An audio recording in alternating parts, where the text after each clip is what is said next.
Hello dear viewers, this is George from Ireland. Here I am in Moscow, outside the Lenin Library, or now they tend to refer to it by its historic name, the Russian State Library. This was founded in 1862, though I'm not on this site, and is a copyright library, meaning that every book published in this country must give a free copy to this library. It's a library of last resort for a scholar who can't find a particular tome. Anyhow, in the communist era, it was renamed the library named after Lenin. And this building here, began in 1930, construction that is, and it was completed in 1941. It's lucky they finished it that year, because had they not, then construction would have had to been suspended for several years for reasons that you might guess.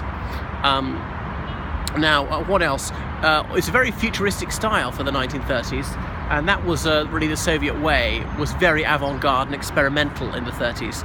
You look up top, you see some classical atavism. Those relief sculptures in a frieze is harking back to the ancient Mediterranean world, Greece and so forth. And you see images of peasants and proletarians.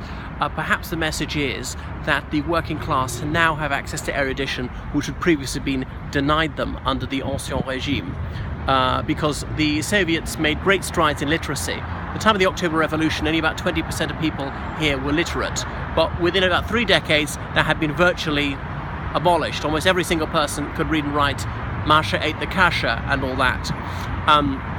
What else can I point out? And here you have this monumental seated sculpture of Fyodor Dostoevsky, that celebrated late 19th century Russian novelist, best known for Crime and Punishment, his scabrous character Raskolnikov, who was world-weary, nihilistic, and semi-autobiographical about him. And there's the fake execution scene in it, for instance.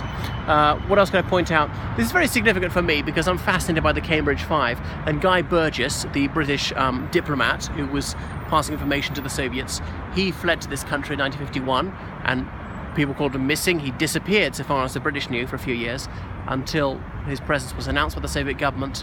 Anyway, Tom Driberg, a far-left politician, came to visit him here, and they had a chat, and they're filmed walking around in front of this Lenin Library. You can see it on British Pathé News in about 1956, just after Burgess's location was revealed. So not just anyone can go to this library. You need to register and get permission. If you want to come here, there is a station, Biblioteka po imieniu Lenina, and we are a stone's throw from the Kremlin. So that's it from central Moscow for today.